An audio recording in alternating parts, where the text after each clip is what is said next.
You always need to question things. You should never assume that things are done right. You should always question things, which is like an extra burden, to be honest with you. But this is how you prevent problems from happening. You cannot really achieve extraordinary results without changing. And change, it means it have to change the way we operate. This is Facility Rockstars, the podcast that celebrates the unsung heroes of our daily lives, facility professionals. I'm your host, Jay Culbert. Join me as we honor these great leaders, sharing stories, insights, and expertise that empower us all to learn and grow together. Facility Rockstars is sponsored by Culbert, operating the way you operate in order to make your life easier. Welcome back to Facility Rockstars. I'm your host, Jay Culbert. Can't wait to introduce you to today's guest. He's a forward-thinking leader in engineering and operations. He's an engineering expert, a corporate consultant, and a lean manufacturing advocate. With a passion for implementing state-of-the-art solutions, today's guest is known for partnering with leaders to drive corporate objectives, boost revenue, and ensure top-tier compliance across environmental, health, and safety standards. His belief in challenging the status quo has led to groundbreaking improvements in production line efficiency, machine restoration, and cultural transformation through auditing systems. He is the former facilities manager at Jarvis Products. Layth Wahbeh, welcome to the show. Thank you, Jay, for the introduction. And I definitely love to meet this guy. We can arrange for that. Yeah. You're too humble, man. You're too humble. Well, thank you for investing your time. Absolutely. Appreciate it. So I think you've listened to the show, and so you'll know that what I'm about to ask you, and that is, you've been through a lot of experiences in your career. You've done a lot of things, call it food, pharma, etc. What's been your biggest lesson learned? I would say being humble and being a good listener. And, I was in the job side like 5 years ago. And, at that stage, you're young, you're energetic, and you think you know a lot. And I was speaking with the operation manager, and he was complaining about something. And he was saying sometimes it takes us 5 hours to finish a batch, and then the weekends it takes us few hours to finish the batch, like 2 hours to finish the batch. And really, I don't know what's the problem, but we've been doing this for the last 10 years, maybe. And you know what? What do you mean? Like every time the process time is different. And and I can show you, it was a process equipment that consumed a lot of energy, a lot of steam. So fluid bed dryers, to be more precise. And I listened to him, and actually we went to the production room, and we saw the machine running in place, and everything looked fine. And he said the same thing. Sometimes it takes less time. And, after we finished our meeting, I just could not sit down. And I just wandering around the plant. And it was, okay, this machine consumed basically steam, a lot of steam, and it has a big exhaust fan, and it consumed a lot of compressed air. This is what it's about. So I was, okay, let me check the fan, let me check the compressed air, and let me check the steam. And at the end of the day, I realized that the steam header in the plant was not big enough to supply the right amount of steam when every lab in that plant is running. And then what comes to my mind is sometimes the tongue doesn't know what the mind wants. Just people find their way with living with their problems, and it becomes the normal operation. Ooh, and that's a statement right there. Yeah. And I stop you for like people, if I could, really quickly, people, can you say that again? The tongue doesn't know what does the mind want. Mm-hmm. And I realized at that moment, like once I started chasing the steam header, I realized that I put my hand in a gold mine. Like this is the game changer for the company. So, the first thing I did, I just made a sketch for the line, for the header size, leaving the boiler room, going through the plant, going to every room. And then I went to every equipment and I opened the manual and stated how much BTUs it needs. Mm. And I realized like some companies, the way they expand not in a normal way. Every year they don't really have a master plan. So every year they add one lab, every few years they add one more room, one more process equipment without really understanding, how much more utilities we need or what type of investment, what type of infrastructure we need. And that kills you efficiencies down the road. Mm-hmm. So once we identify the problem, this is the most difficult part. Identifying everyone in the room knows that there is a problem, but nobody really knows what's the problem is. So the trick, or my trick always, is identifying the problem and going back. What is the biggest lesson I learned? Being a good listener. And, It sounds like being a good listener and asking, well, you said it, right? Asking great questions. Yeah. Yeah. Like, people express their problems, and usually, when you can't solve a problem, when the team cannot fix it, identify and fix a problem, they just live with it. Sometimes they live with it for a few days, and these few days can become few months and few years and become the way of living. And this is how we do things. And, when they say that, yeah, it's sometimes it's like this and sometimes it's like that, I'm like, okay, this is interesting. Please show me. So that was really an interesting project because they were planning to add another process equipment, the same type, because they need that extra capacity. And that was, okay, we can't do that before fixing this infrastructure problem. And that was like an amazing improvement for the whole side. Fantastic story. I mean, so how did the company react to this? And then not just the company, but how did the workforce and the people doing the work and using this equipment? Well, after we fixed that steam issue, and everyone saw the output and how it was a game changer for operation. Everyone had a problem. He wanted to come and talk with me. And it was, okay, guys, slow down. There is a lot of good stuff here. It's just like, we need to decide which one is more important. And this is not my job. We need to make a team. We call it a site leadership team. And we set the problems and decide as a team which one to go. Because, what's more important is to spread that knowledge and to build that confidence in the team that we can do it right together. Like this is your biggest asset in your career, in your work, building that type of relationship, building that team. Agreed. Very much so. So would you call what you're doing here root cause analysis? Yeah. Like this is something I learned when I worked at a chemical plant. You can fix a problem and, be assured it will happen again, like in a few days or few months. And the problem in chemical plants, sometimes because of the nature of their operation, you're working with dangerous chemicals. Sometimes a failure could lead to a plant shutdown. And the plant shutdown is really expensive. How often do you want to have a plant shutdown? So it's really important to understand every failure, understand what happened exactly. What was the root cause of that failure? And how can we overcome it in the future? How can we make sure the same failure doesn't happen again? What are the preventive actions that would prevent it in the future? Layth, I have a couple of questions before we continue on. What type of process did you use? How did you document it? How did you ensure that it was sustainable moving forward after you solved the issue? Well, one of the things, in different industries, they call it different things. Like in chemical plant, they call it management of change.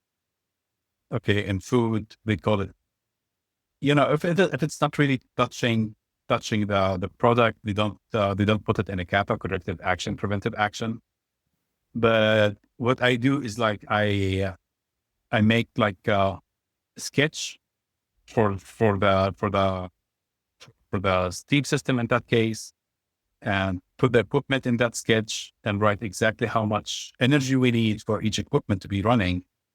And if all of these equipment are running at the same time, how much steam we need in the header. And then this is what we have, and this is what we should have. And for future expansion, if you want to go for a future expansion, because we don't know what's the future looking like. What would you like to have in the future? Right? Now, after we did that, we started consuming way more steam, which is a good thing and a bad thing. And at that time, it was my first job in the US. And I really did not have any understanding for, how energy contracts work. All what I know that we were paying way more for steam. And I took a look at the bill and it just made no sense to me. Nobody could explain it to me. So what I did, I gave the company that we buy our natural gas from phone call, and they said, "Are you our account manager?" And the guy said, "Yeah." I said, "Do you mind if I come over and I want you to explain the bill for me?" They said, "Absolutely, whenever you're free." And guess what? I went there and the guy was waiting for me. They had a big cup of coffee and he explained the whole thing.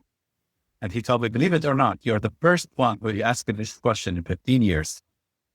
Wow. And he told me, "This is how the gas contract works.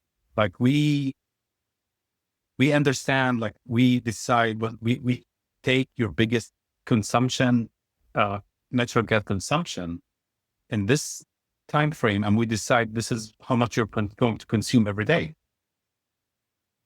And we do that because we need to make sure we have enough gas in the pipeline for all of our customers. Now, the problem is if you don't consume all of your contract, at the end of the day, you're going to sell it for a penny and $1. And it was, okay, so basically this is where we are. And he said, "Yeah. And if you consume more, there's going to be a penalty." I said, "Okay, again, this is where we are again." He said, "Yeah." He said, "So you have to come back and tell me how much you need exactly." So I spent like another few months optimizing my network, making sure it's working right. There are great tools, new tools for these things to make sure to make sure that your steam system is working very efficient. You can audit the whole system in one day and then have a plan to fix it. And then you would see the magic in the numbers, and it took me like 6 months to have everything in place. But then to see the difference in our bill, that was huge. The problem with utilities is nobody really pays attention to them. Like it's like water. You open the valve, water comes in. You're not counting how much water you're consuming. But the moment you start measuring it and you realize, is that number like I'm paying money for all of these gallons of water? Do I really need to consume that much? You start thinking about, we're going back, to lean operation. Is this a waste, or is this like the right amount that I need to use? What is the right amount that I need? So. And all because you questioned it. And you said you were the first one in 15 years to actually question this bill and truly understand it. So no, he told me it's not like I'm the first person who questioned the bill. I'm the first person in 15 years who asked him, what does this bill mean? Like how these numbers are, how the numbers are added up, why I'm paying this much. And that gentleman, actually we became friends, and he was kind enough to explain it to me in details. And it was, okay, it makes sense. It didn't make any sense to me. I needed someone professional to explain it to me, So how much work this doesn't sound like it would be just a one and done, or was it? Or how often do you have to adjust this to keep ahead of those? I mean, once you fix your system, you need to audit it once a year. Okay. The problem with, as any engineering system, it's a complex system. Like you have your boiler, you have your pipelines, you have your steam traps, you have your heat exchangers, and you have your process equipments, and which they are the heat exchangers. The question is, how much I'm using them? How many hours am I running them? How much energy I'm using? How much my boiler is? What's the efficiency of my boiler?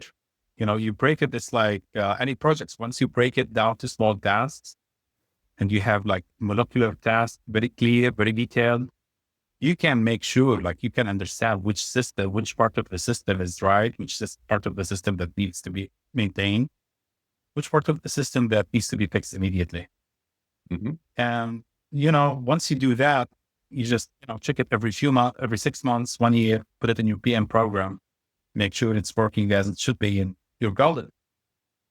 Excellent. Well done. Well done. Thank you. I want to shift over to compliance. We can go back to this too, but I want to shift to compliance a bit. And how you actually ensure compliance with, environment, health, safety in a food or pharma or treat them separately environment.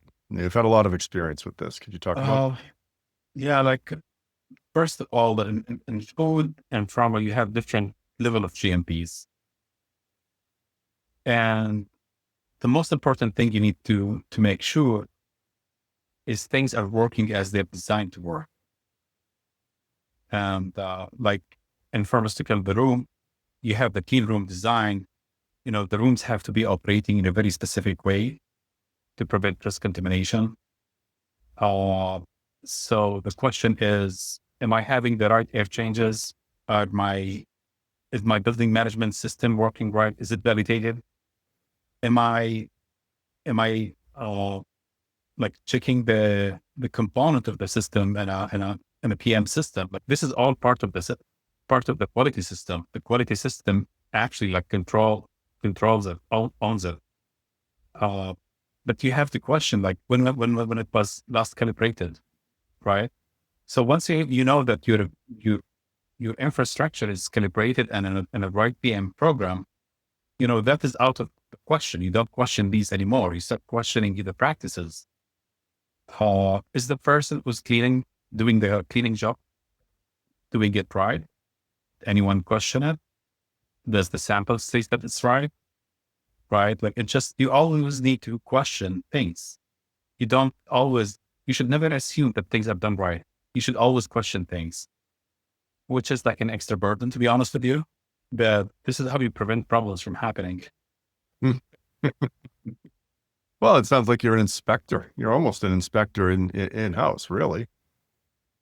I mean, this is what the job is. Like you have two approaches for this job. Either you wait for a problem to happen, or either to capture it before it happens while it's developing. Mm-hmm. Yeah. And the question always, what could go wrong? Like this is a very complex operation, very complex infrastructure. And if you look at it from an infrastructure perspective, you have your chiller system, you have your cooling tower tied to it, your pumps, your heat exchangers. You break it down to a small system and you say, if this system is going to fail, what could go wrong? What is the weakest link? And you start building plan B from there. And if you do this homework, you find yourself ready for taking an immediate action when something wrong goes. You're ready to overcome it in no time. That's exactly where I wanted to take. You just led us right there. So could you tell us about a situation where something actually did go wrong, either large, small, or in between, and how you overcame it and and then sustainability from there? Well, I was in this site relatively new. I was like few months in the job. And we had a problem in the cooling tower. The cooling tower like cooled some process equipment and the air compressor. So we had some problems in the cooling tower. The cooling tower goes down, the air compressor shuts down, most of the plant goes down. We had a spare motor to replace the motor. That was okay. I called the plant manager, told him, we're down for the time being. 3 to 4 hours would be up again. But after we finished the job, I realized the amount of the damage. I was like, okay, I have a system that is not very reliable. And I have a lot of weak links in it. So I was, okay, I need to go and review the documents that I have. And I realized that this cooling tower, when it was designed for the not for everything as usual. When things grow, when some plants grows, they grow in a very exponential way.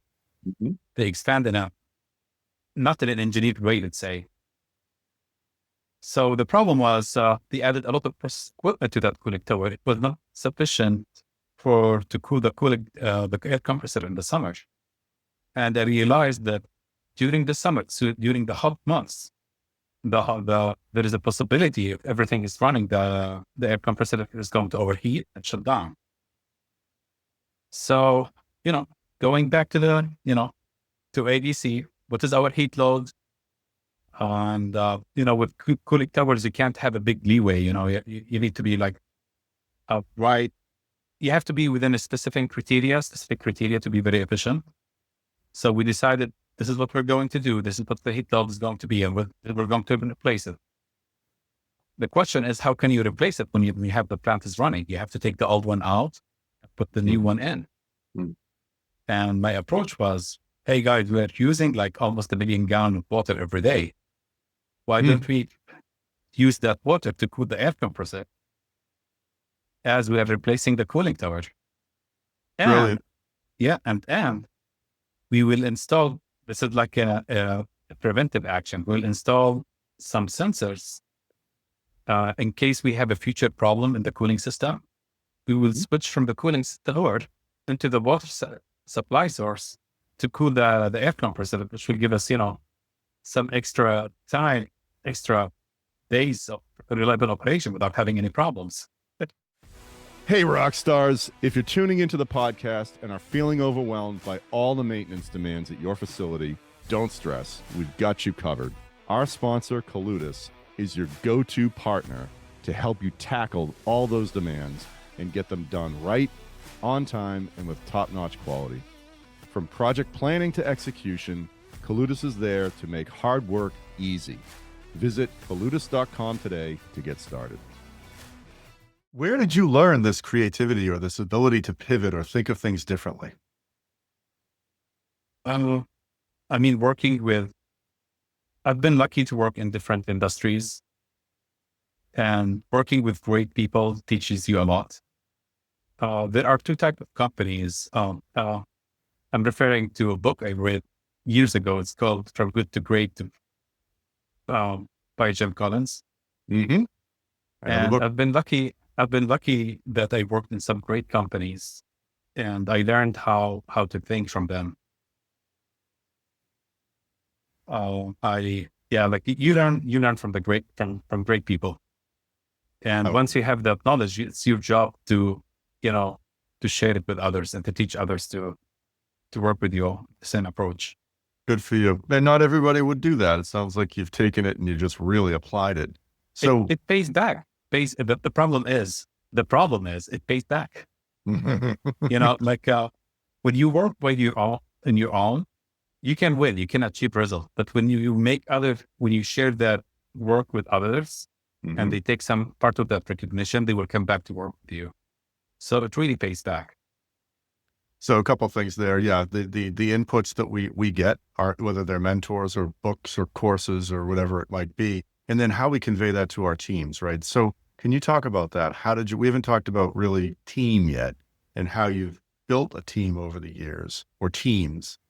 I consider working in a chemical plant was like the first real intense experience in my life.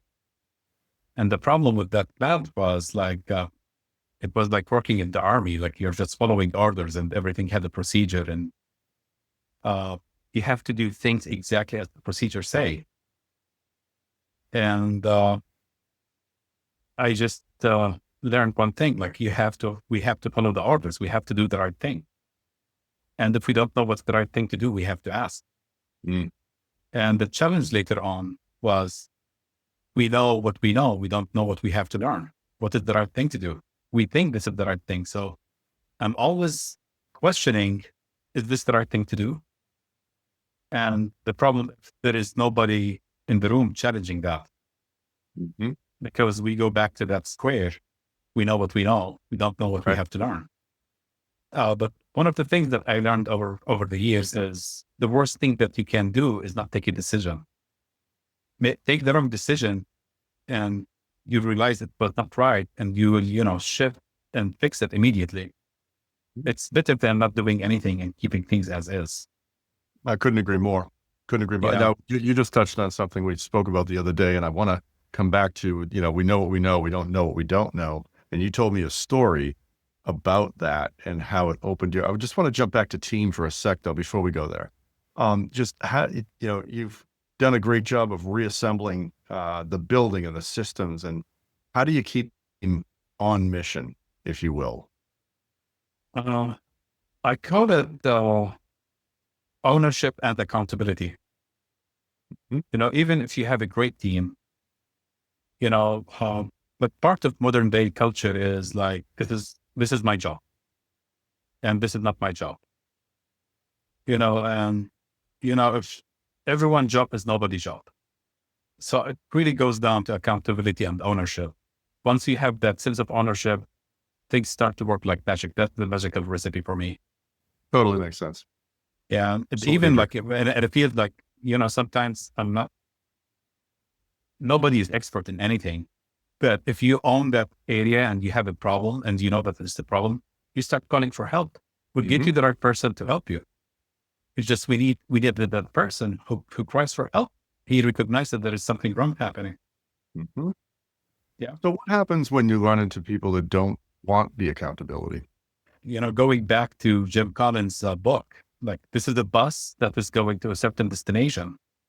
If you don't want to come with us to that destination, maybe you should join another bus.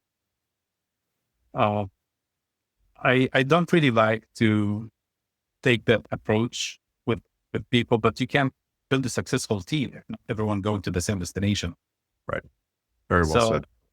Yeah, like, it just, you need to build that culture, and your team has to see that it pays back, and that sense of ownership, like, and accountability, is integrated in everyday work. This is who we are. This is what we do, it's part of our culture. Like, once you are in that path, I think that's the path for success. It pays back in the long term. So I'd agree with that. And I'd say that it's almost easier when you have a very clear, strong culture. You know where you're going. You know where that bus is going. People who don't want to be on the bus will typically weed themselves out anyway. That's been my experience. I agree. It just, you don't want to, like, you have to be a good listener. You need to understand why this person doesn't want to be here. Mhm. Is it like he doesn't have the right skills? Is it why he's not really interested in the job? Is he a great team player or not? Like, what is that? Everyone has a different problem. And sometimes if you touch that, that problem, like, they might change. If you offer them what they need, they might change. And sometimes they may not. So you need to do the extra mile because, at the end of the day, what is the company? It's just these equipments and these desks and the people. Mm-hmm. Yep. And the people. Yeah. So I do my best investing in my team. Yeah. 90% of the time, if not more, it pays back. It's just the right investment.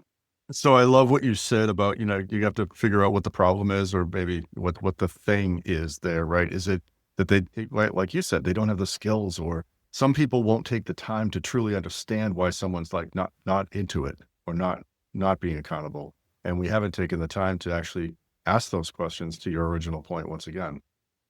Well, this is where, like, the facility manager or the maintenance manager or the team leader position comes to place. Like, who decide how things are done? Let's say there is a problem. A pump broke down.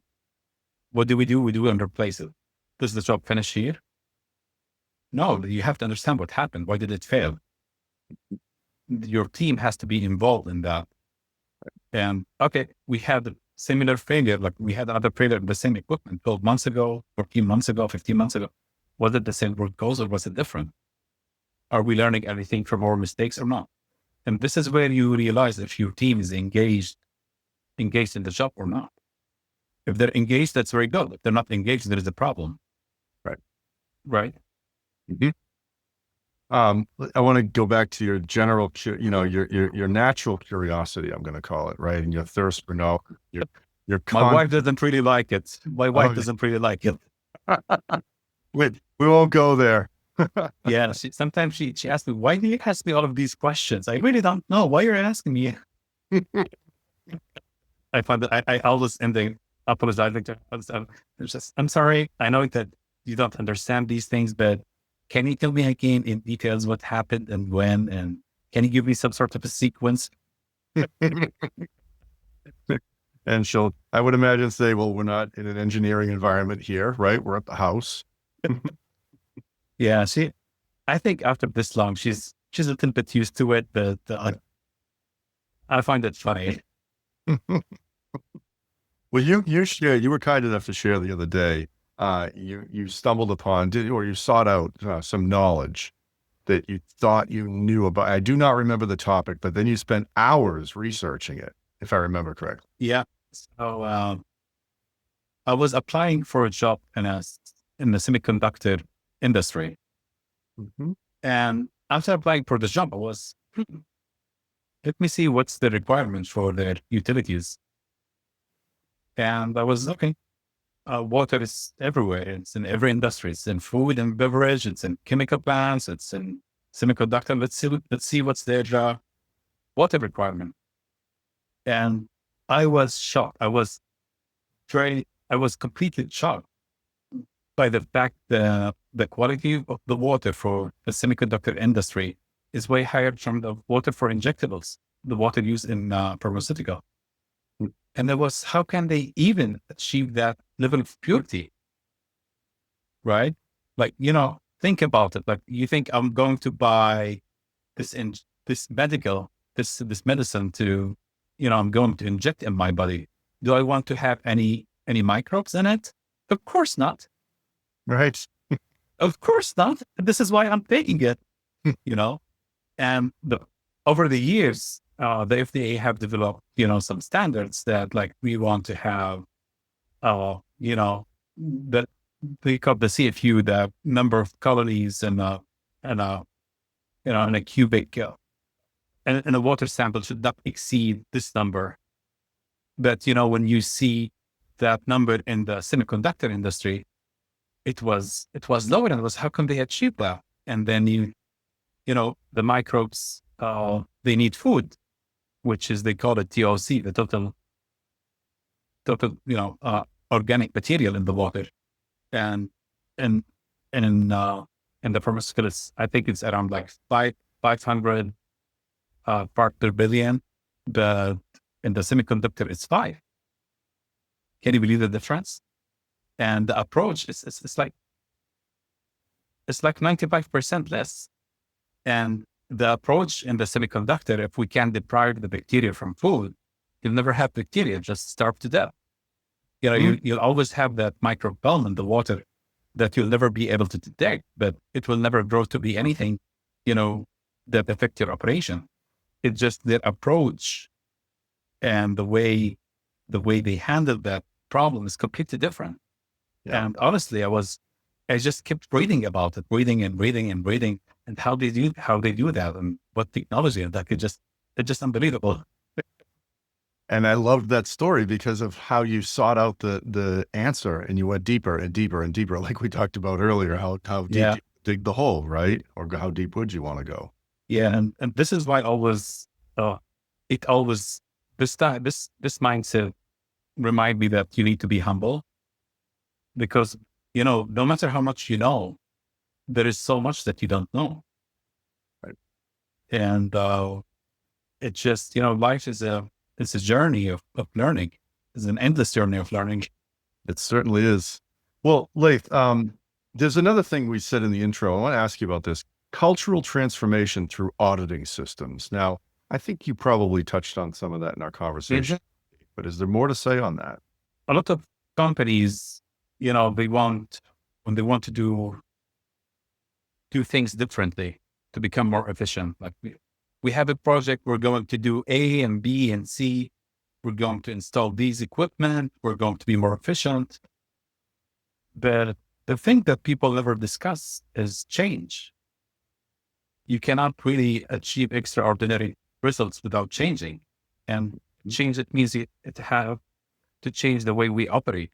It takes us back to that lean operation concept, identifying the waste. And, when you break down any type of work you do, you realize how much waste you have or how much opportunities you have, and how can we eliminate the waste from process? The problem is everyone like to be in his comfort zone. Every professional, even me, you're used to do something in a specific way and you've been doing it for a long time. This is why you're a professional, you're called the expert in it. But the question is, can you do it in a better way? Most people would try to say, no, we're used in this setup, and would argue and would give you everything they can do. Why not to do it this way? Right. Yeah. People will resist change, and you're right. People will get caught in comfort zones. I remember, like in my last position, the company CEO was a visionary guy, and from day one, he told me, I want to change the way we do things. And one of the things we want to do, I want to have an automated warehouse system in our facility. And this is the vision. This is what I want to do. So, we went out, we got the latest and greatest for the plant. And if I can tell you, if I'm going to tell you what was the impact, like it reduced the warehouse size for the received material by 90%. 90. That's not 90%. It means you have 90% more space in your facility to do something else. But not only this, what it really changed, like we used to cut the steels 3 days ahead of everyone else, because, it takes a very long time. The takt time and the machinery was so long. Getting the steel was so long. Now you have this system that give you any part you want within 1 minute. It brings it to you. We put it under the crane. You pick it up. You put it in this new saw that cuts the steel in between 15 and 45 seconds. So that 15 minute and 30 minute takt time went to 15 to 45 seconds. We became just in time. It was a game changer for everything. Like it changed the way we operate. Think about the type of the waste that we eliminated from the process completely, all the steps that we have eliminated. That's an incredible story, and what an amazing result. Yeah. And believe it or not, like the guys who were running that system, every day they would complain about a different problem, which is fine. Like I understand they are outside their comfort zone. And going back to listening, you listen to their problem. And I always like to put myself in the other person's shoe. Like I learned how to run their equipment, how to run the system. And I'll do it. Okay, let me try it. And sometimes they have a valid point. The mission is to bring them back to a new comfort zone. Because, without these guys being part of the system, you'll never, achieve what you want to achieve.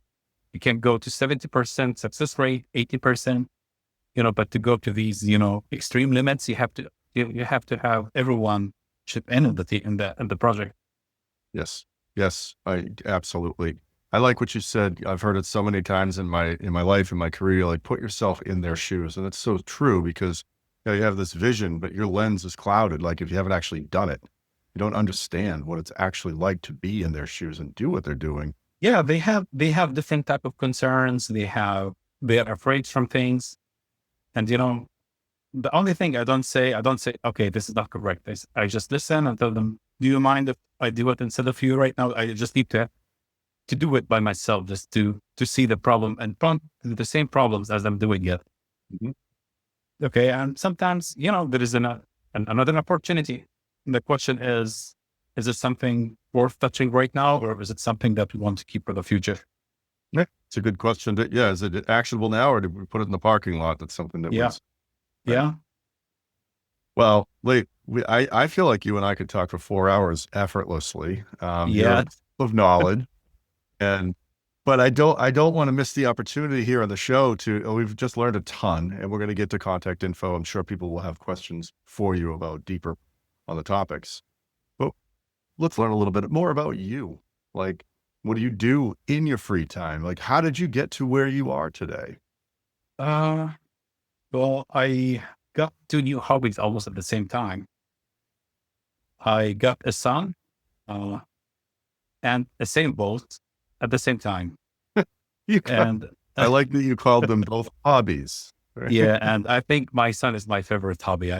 I'm learning from him, and you would be surprised how much you can learn from kids.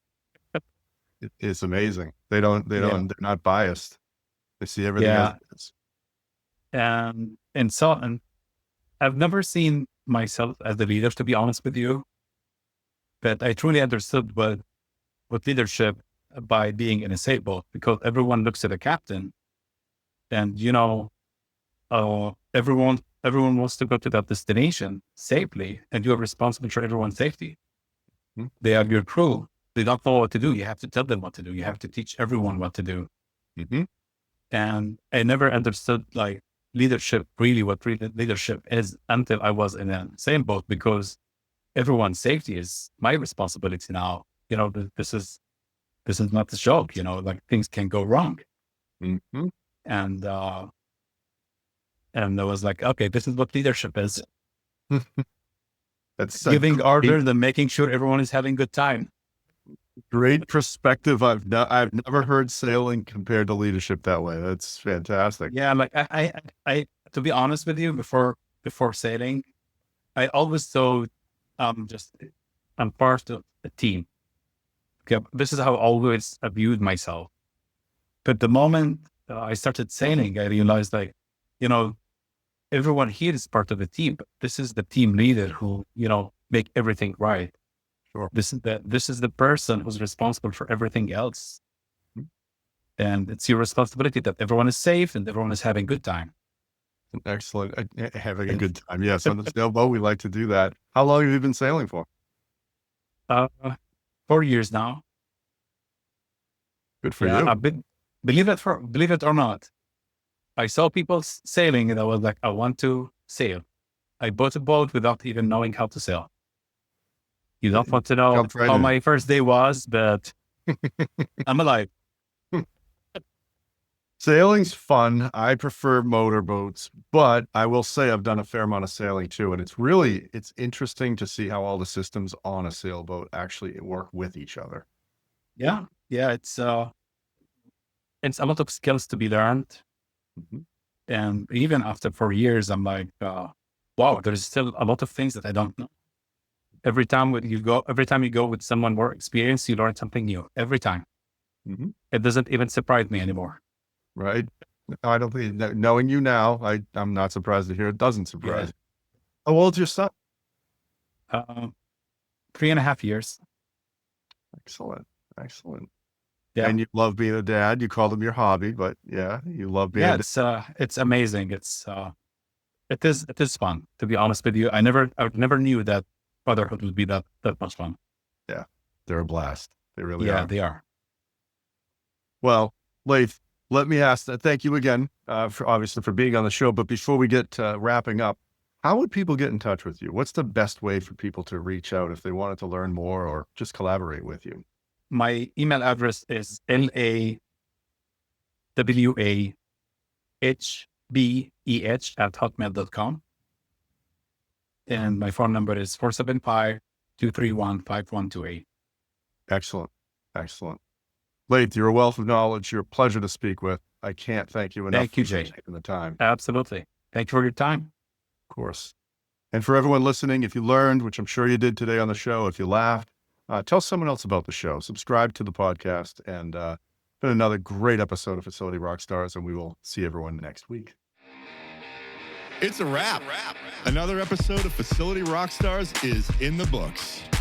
Facility Rockstars is sponsored by Culbert, operating the way you operate in order to make your life easier.